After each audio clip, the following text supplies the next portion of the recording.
Hello, people. It's been a hectic day today. I did so much work today and I still have stuff I need to do, but I am making another video for Vlogmas. And it's a challenge I have set forth for myself and I'm going to try to keep. So if you haven't subscribed to my channel yet, now is a good time to do so. And you'll get notified of when I have new videos if you hit the ringer bell down there. And also, if you like this video, maybe think about giving it a thumbs up for me, and that would be really appreciated. And we will get started here in just a moment.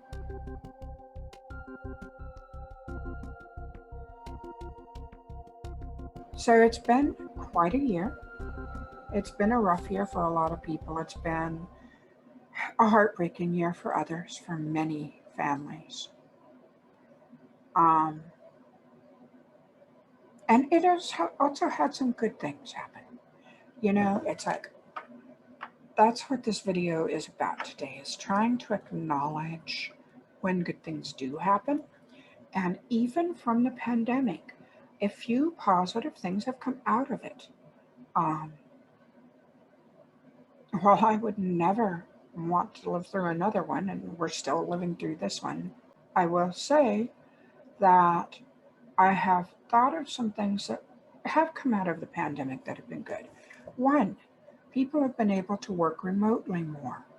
A lot of people who could have worked remotely for a long time, but their companies told them no, are suddenly working from home.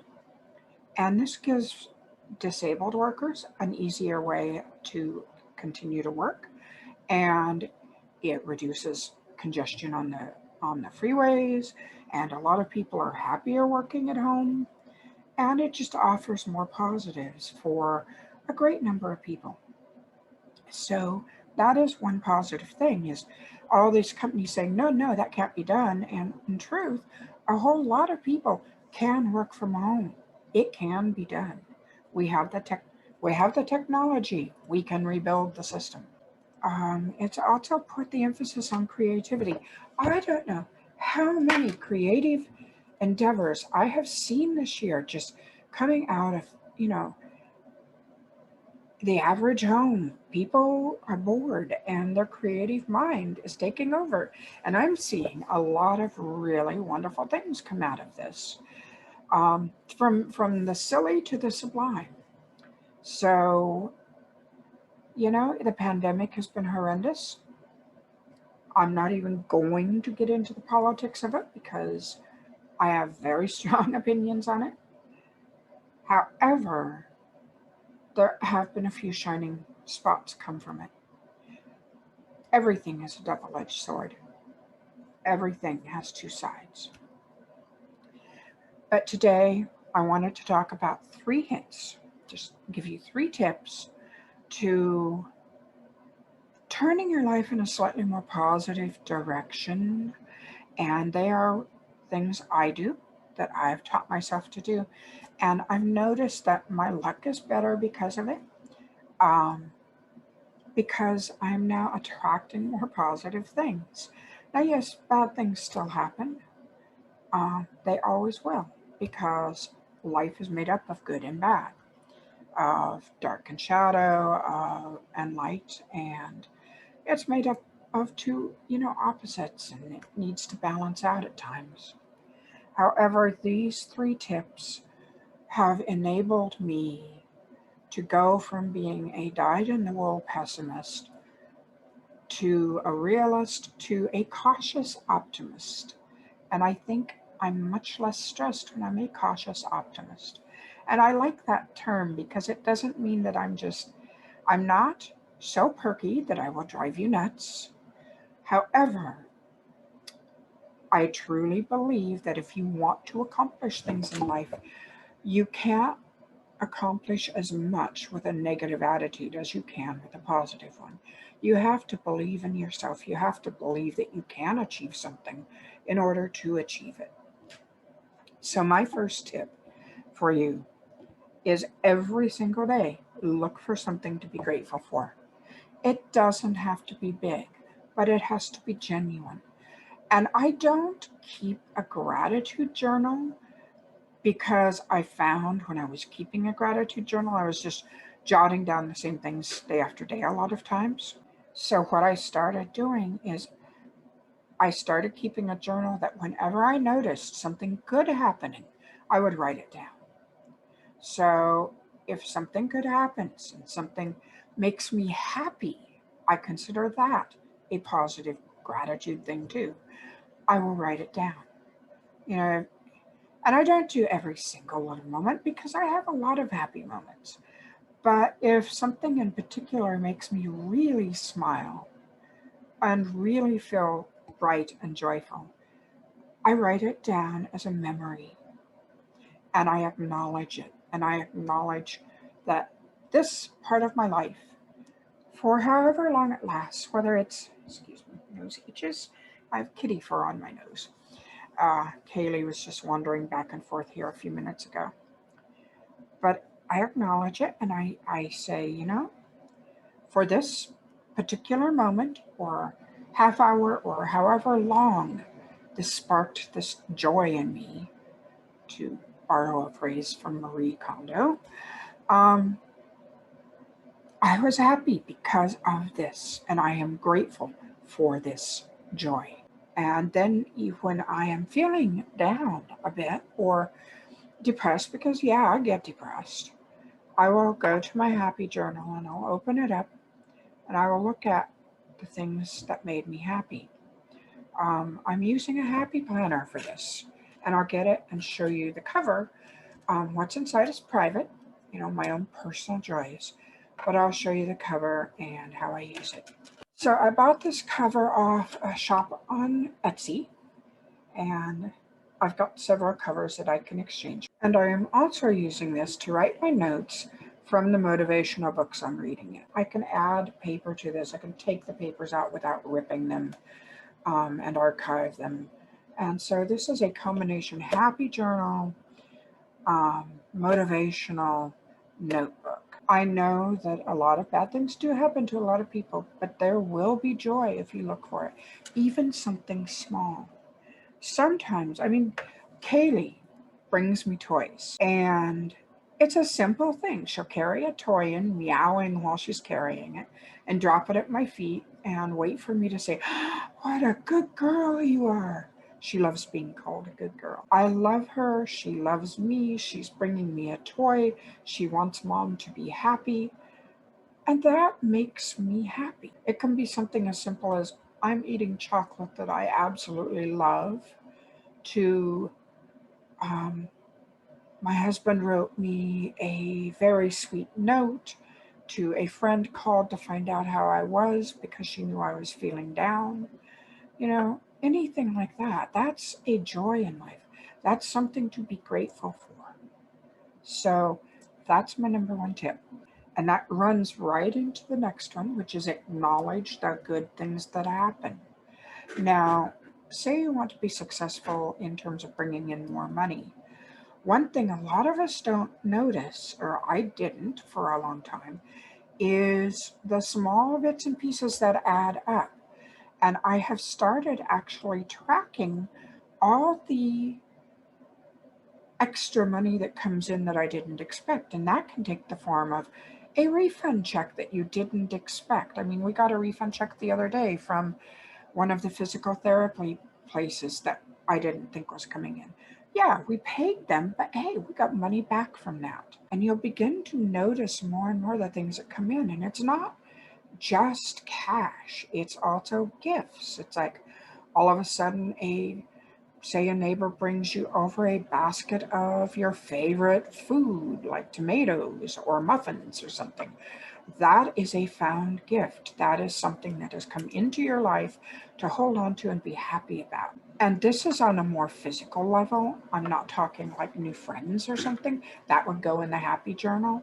But this is the more, oh, this is a concrete, positive addition to my life. This is money coming in. These are goods coming into my life that maybe I didn't know I wanted, but now that I have them, I'm happy to have them.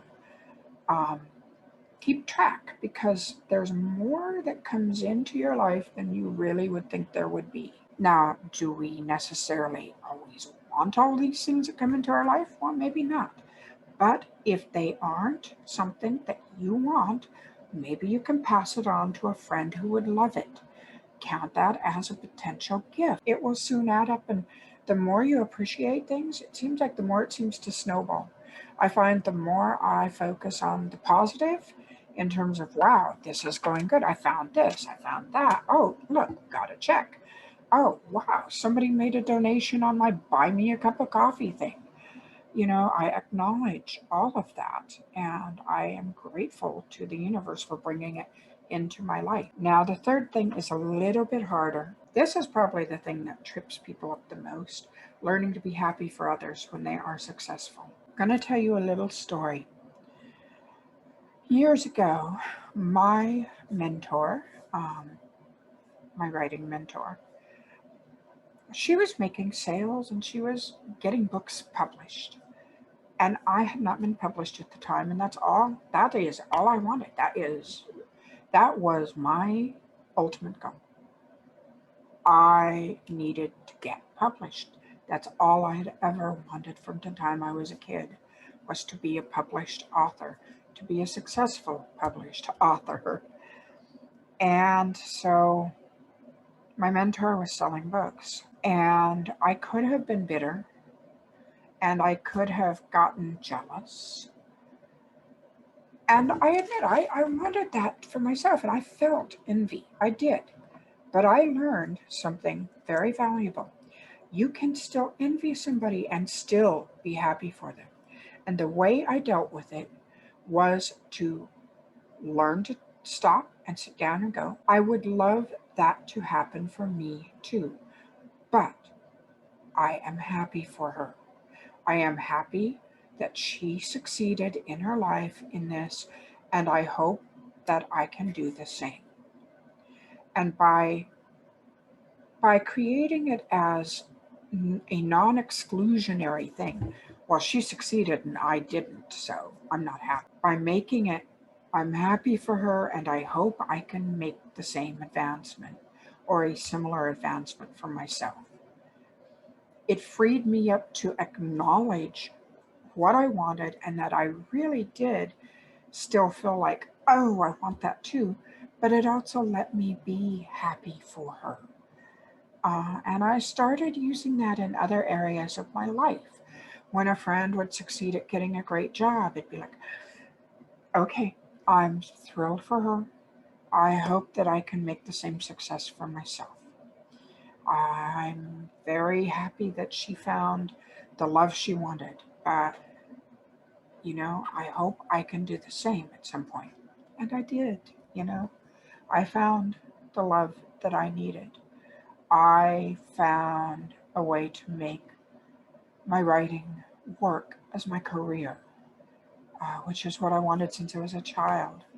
And it took a while, but I found that. I still sometimes find myself going, oh, I wish that could be me. And then it's like, no, don't take it away from them. I wish I could do something similar. And yet I am happy for that person because I like them, because they deserve it, because they worked hard for it. Part of the way that I've come to the ability to feel that way and really mean it is the realization that there's more than enough in this world for everybody. No, it's not spread out, but there is more than enough. And when somebody else, sells 5,000 more books than I do, it doesn't take my readers away from me. And it doesn't mean I can't sell 5,000 more books. And when someone, gets a check for, say, $1,000, it doesn't mean that I'm not going to get a check for $1,000. There's not a finite pool of resources out there. There just isn't. Just like, authors need to support each other in terms of emotionally and in terms of cheering them on, because readers don't just read one author, or at least most of them don't. Most of my readers read a whole lot of authors. Now, do I hope I'm their favorite author? Your favorite author? Yeah, of course. Yes, of course I'd like that. And I hear that from some readers. But that doesn't mean that I get angry when, I see someone else saying, "Oh, so and so is my favorite author," and it's not me. It's like, well, it would be nice if it were me, but I'm happy for them. I'm happy for my friend who is making an impact on people's lives. So I guess you could say you learn to be a cheering section for everybody, including yourself. And those 3 tips have helped me keep a much more positive attitude about my own success, about continuing success, and about life in general. And it's brought so much into my life. And I'm so much happier than I would be if I were just angry and jealous and feeling insecure in my place as an author. So I hope this helps. Just wanted to give you a little bit of insight into my own approach to staying positive. Will you quit walking near the mic? Oh, yes, and I'm positive I love Kaylee, and I'm positive she loves me. Yes, he does. Oh, I'm so glad you guys don't get tired of seeing, oh, yes, I love you, Pumpkin. I'm so glad you guys don't get tired of seeing my cats, because they're gonna be in my videos. That's just something to expect. So I will talk to you next time, and take care. And why don't you tell me in the comments of ways that you have used positive thoughts, or that you have seen them make an impact into your life. Um, It'd be a good thing to discuss. So until next time, take care, bright blessings, and have a wonderful, wonderful evening.